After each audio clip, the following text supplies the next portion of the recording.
বুড়ো সুন্দরবনের বাঘের চাকরির কাহিনী। সুন্দরবনের এককালের রাজা বাঘা বাহাদুর এখন আর আগের মতো শিকার করতে পারে না। বয়স হয়েছে, শরীর দুর্বল, চোখ ঝাপসা। নদীর ছোট মাছ আর শুকনো ফল খেয়ে কোনোরকমে দিন কাটছে। একদিন সে ভাবল, যদি একটা চাকরি পাই তাহলে নিশ্চিন্তে খেতে পারব। চিড়িয়াখানায় চাকরির খোঁজে সে শহরের চিড়িয়াখানায় গিয়ে ম্যানেজারের কাছে কাকুতিমিনতি করে বলল, স্যার, আমাকে একটা চাকরি দিন। ম্যানেজার বললেন, এখানে তো কোনো পদ খালি নেই। বাঘ হতাশ হল, কিন্তু বলল, স্যার, আমি যে কোনো কাজ করব। ম্যানেজার একটু ভেবে বললেন, একটা বানর মারা গেছে, ওর খাঁচাটা খালি। কিন্তু খাঁচা খুব ছোট।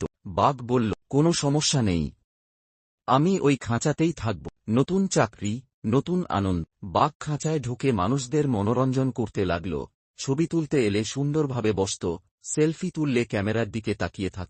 লোকজন বলল, ওয়াও, নতুন বাঘটা তো একদম পারফেক্ট। বাঘ খুব খুশি হল, মনে মনে ভাবল, আমি তো দারুণ চাকরি করছি। বড় বিশ্বাস। দিন শেষে খাবারের সময় এলো।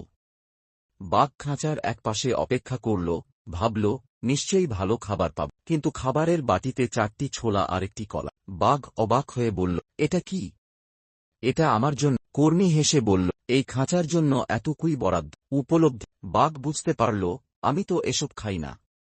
এই চাকরি আমার জন্য নয়, আমার সুন্দরবনেই ভালো ছিল। সে সিদ্ধান্ত নিল, সে আর বন্দী থাকবে না, নিজের জঙ্গলে ফিরে যাবে। শিক্ষা। লোভে পড়ে ভুল সিদ্ধান্ত নিলে পরে আফসোস করতে হয়। যা সহজ মনে হয় সেটাই সবসময় ভালো নয়।